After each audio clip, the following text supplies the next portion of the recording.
Hi, I'm Miss Glass, one of the teachers at Roselawn Condon, and I am here to show you iPad 101. If you already have an iPad at home or if you have an iPhone, a lot of this will be review. If you are totally new to iPads, I've got you covered. Here's some things that you need to know about your child's iPad. First of all, they're in a really nice, steady, firm case. Please make sure that they stay in this case because they are very durable and first graders are known to drop things. When you open your iPad up to turn it on, you'll need to find the button at the top. Looks like this. Just hold it for a few seconds, and when you see the Apple pop up, your device is booting up. When your iPad is on, your screen will look like this. All you have to do is hit your home button at the bottom to open it up.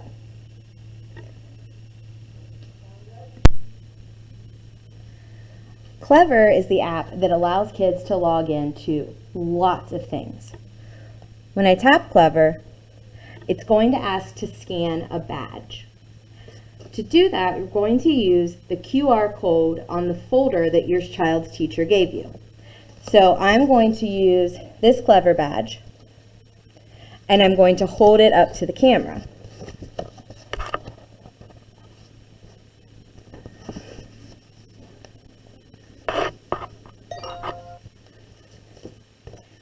Check. We're in. Once your child is logged into Clever, you'll see some of their teachers' names. We're going to log into Miss Glass. That's me. Once they're logged in, they can see some of the things that they'll need for the day, like my Google Meet, Schoology, Class Dojo, if you're logged on, and Mr. Mincy's Google Meet. There are some other fun links for kids to do in their free time, but we're really going to focus on these up here. To go to the Google Meet, we tap my picture. This will open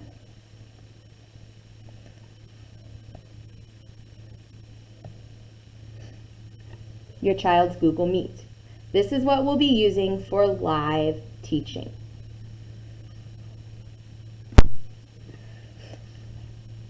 You'll see the first time you log in that it says sign in at the bottom.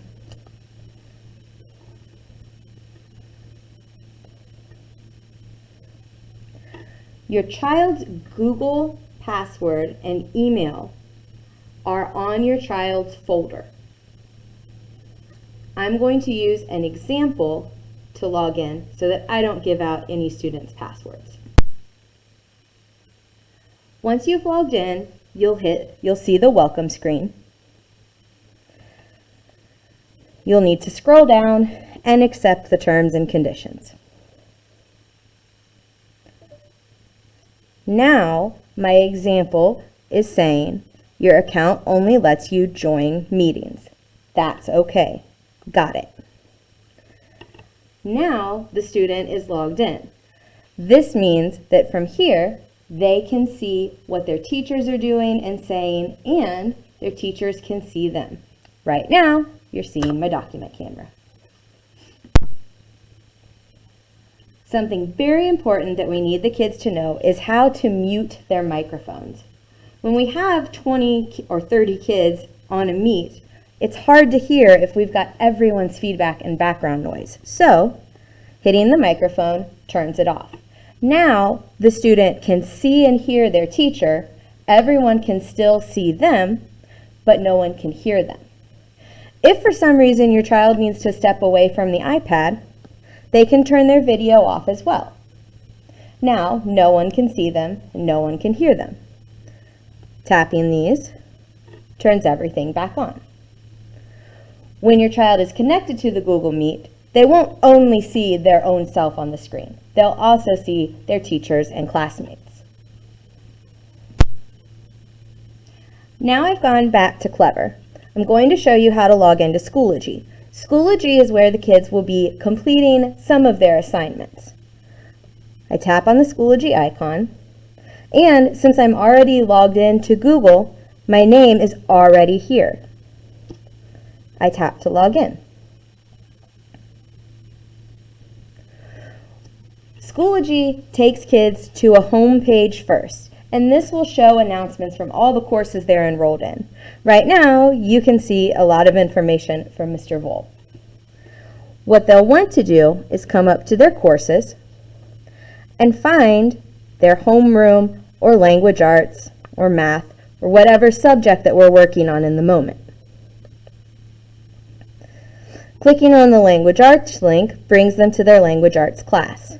There's nothing loaded in here yet because technically the school year hasn't started. But once it has, students will be able to come in here and click on their assignments and complete them right here on the iPad. Another way to get to Schoology is directly through the app. Again, they're going to ask for a badge to log in. So it wants to access my camera, I'm going to tell it yes. And then I need to make sure that the camera can see this code.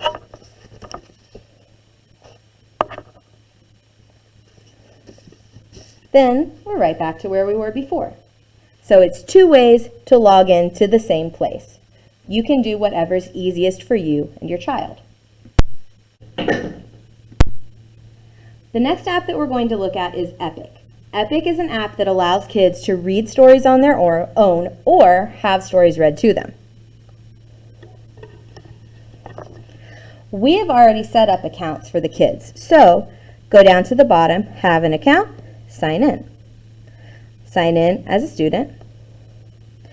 And next, there's a student login. It says, don't know your class code? Ask a teacher. This is information that we'll be giving you, but I'm going to put in my class code, KDX4942. Next, the students just have to find their name.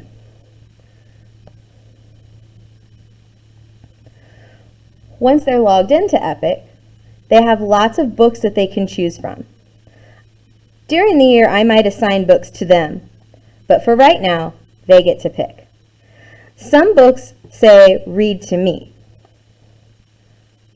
Read to me books do just that. They read out loud to the children. National Geographic Kids Readers. Play Kitty by Shira Evans. Vocabulary Tree. Animals, cats. To change books, they simply hit the X at the top.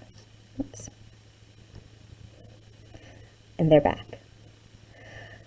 Epic is very cool because it keeps track of how much kids are reading and how often they're reading. The kids earn badges as they go along, so it's really fun. There are chapter books on here for more advanced readers. There are fiction and nonfiction.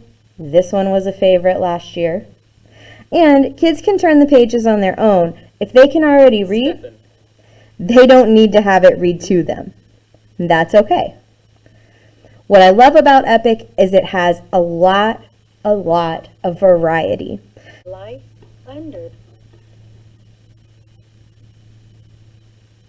If students find a book on Epic that they really like and they want to be able to easily find again, they can click the little heart button at the top. That adds it to a favorites. Then, when they're on their home page, they can click on their favorites and there it is. Last year, the first graders really loved Pete the cat and his new shoes. That might end up being in their favorites. There are more apps on the iPads, and we'll explore some of those a little later on. Please make sure that your child's iPad is charged and ready to go each morning. If they need to, they can use the iPad while it's charging. If you have any questions, if anything doesn't work, please reach out. We may not know the answers, but we will be able to connect you to someone who does. It's going to be an interesting year, but it's going to be a great one. See you soon.